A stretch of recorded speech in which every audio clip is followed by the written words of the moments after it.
welkom in Thailand.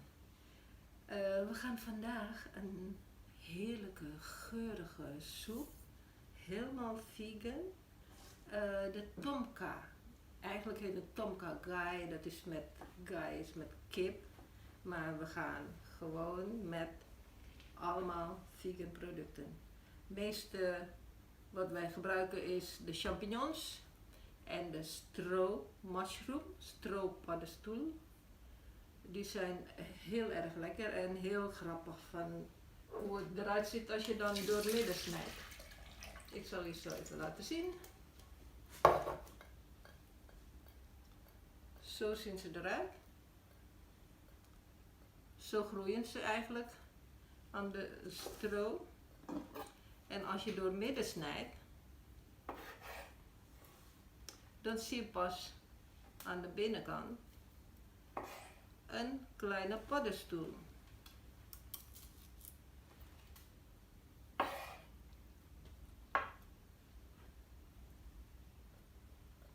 Hier is het hoedje. Kan je het zien? Wel heel grappig. Ik heb groentebouillon al in de pan gezet. Ik voeg de strooppaddenstoelen, want ze zijn best wel stevig. Ze nemen de smaakstoffen van bouillon over.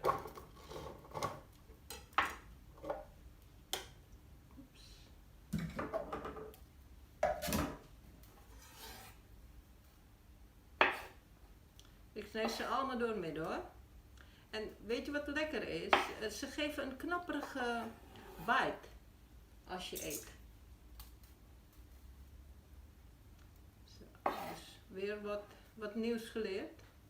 De strooppaddenstoelen. Kijk, hier zie je dan een heel klein paddenstoeltje in het midden.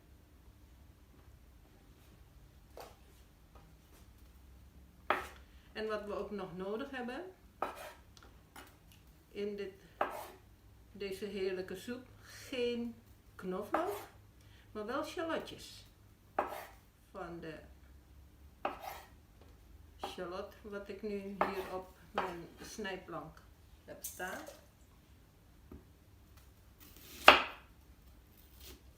Zo. Fijn snippen.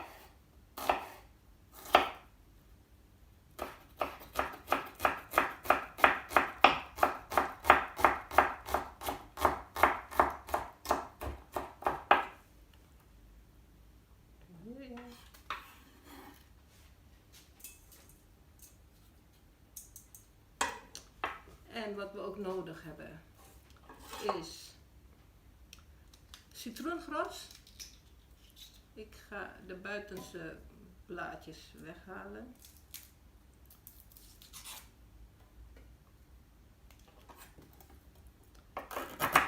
Zo.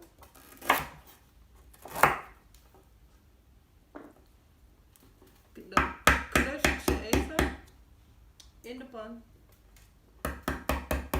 Want dit geeft een geurige aroma aan de soep. Zo.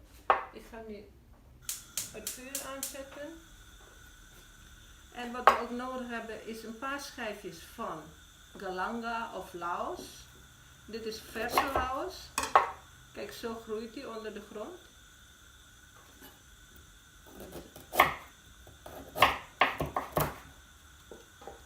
En die kruis ik ook even, zodat hij de smaak afgeeft.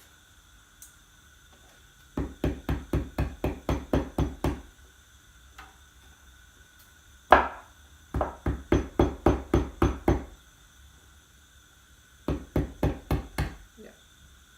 Oh, het ruikt, ik kan niet beschrijven, het ruikt aards. Het is niet net als gember, maar het ruikt meer naar aarde. En wat we ook nodig hebben is daun jeruk lime leaf. Dit zijn wel de hele grote, je hebt ook kleintjes hoor. En ik scheur ze van de nerf af.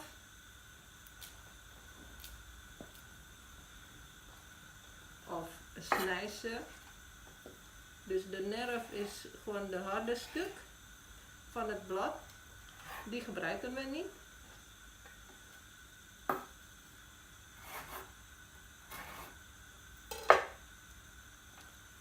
Ik gebruik een paar, een stuk of 2 grote bladeren. Scheur ik ze, kneus ik ze een beetje om de smaak af te geven in de pan, in de bouillon. En de rest snij ik of knip ik heel fijn voor straks bovenop de soep.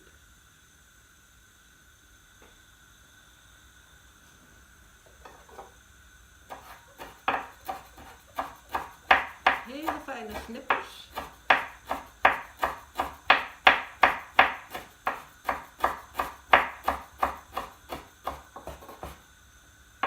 Zo.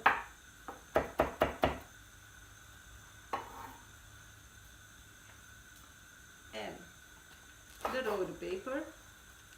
Dit is een soep die moet smaken romig, zoutig. Eigenlijk gebruik je vissaus, maar we gebruiken gewoon sojasaus. En nou, sojasaus, waar ben je? Deze sojasaus gebruik ik. En hij moet ook pittig smaken. En ja, kruidig en lekker geurig van de citroengras. En de citroenblaadjes. Ik doe kleine stukjes.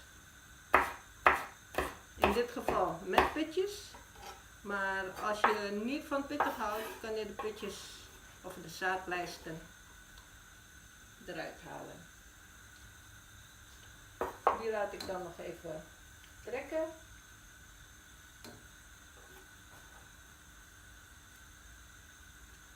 Zo. Ik doe alleen maar een halve met zaadlijst. En als je meer kleur wil hebben en niet van pittig houdt, dan kan jij rode paprika gebruiken. Rode paprika. Dan snij je gewoon op dezelfde manier. Maar eerst van binnen schoonmaken.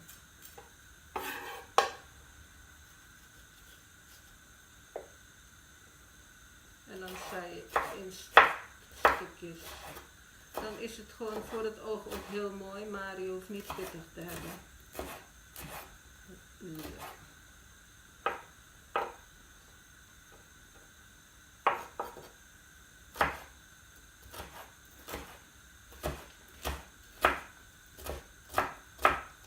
Volgens mij heb ik alles erin behalve de sojasaus en de champignons. Champignons, kijk. Normaal gesproken zijn het wat kleiner, dan snij ik gewoon in vieren. Maar dit zijn wel reuze champignons. Ik zet het vuur wat zachter. Ik ga het ook in vieren doen. Het is toch lekker vleesig.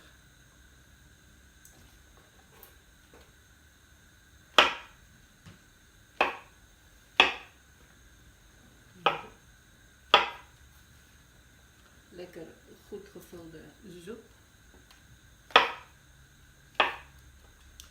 Je kan als voorafje eten, je kan ook met rijst vermicelli eten als maaltijd.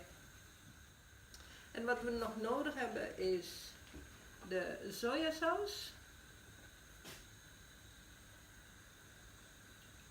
Ik doe nu even 1 eetlepel.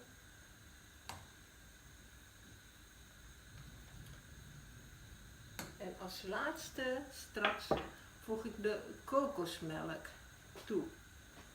Maar die wacht ik nog even.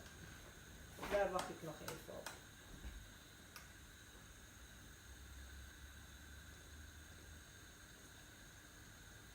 Limoen kan je erbij doen. En hou je van tomaten kan je ook erbij doen. Dat is optioneel, dat is niet nodig. Maar limoen wel hoor. Dus de soep moet smaken romig, zoutig, pittig en zuurig. Dus alle smaken moet je kunnen proeven. En kijk maar even in mijn pan. Zo ziet de soep dan eruit. En nu doe ik dan de kokosmelk erbij.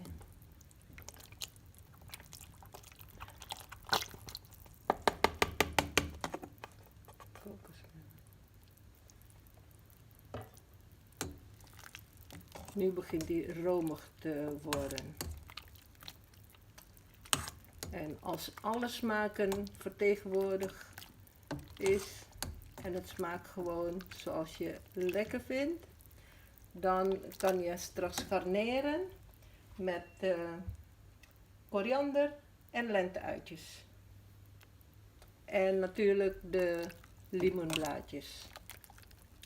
En vind je lekkerder om nog meer vulling te krijgen in je soep, kan je dan tofu roosteren in de airfryer of in de oven in blokjes van 2 bij 2 voor 10 minuten. Kan je ook hier erbij toevoegen. Ik ga zo laten zien hoe je dan het bord opmaakt. De soep is klaar. Ik heb een beetje suiker erbij gedaan. Voor de rest is de smaak perfect. Echt zo lekker. En ik ga ze nu opmaken. Wat lenteuitjes. Wat paprika. Stukjes. 1 of 2 tomaten. Citroenblaadjes. Koriander.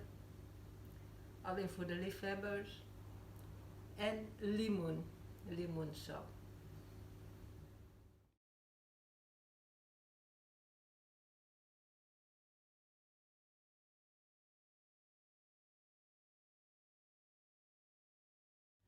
Ik doe een beetje kokoscrème erbij. Voor mij als pittige liefhebber doe ik dan nog wat chiliolie erbij. Ik hou van pittig.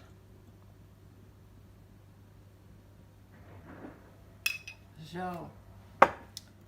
Ik zou zeggen, eet smakelijk.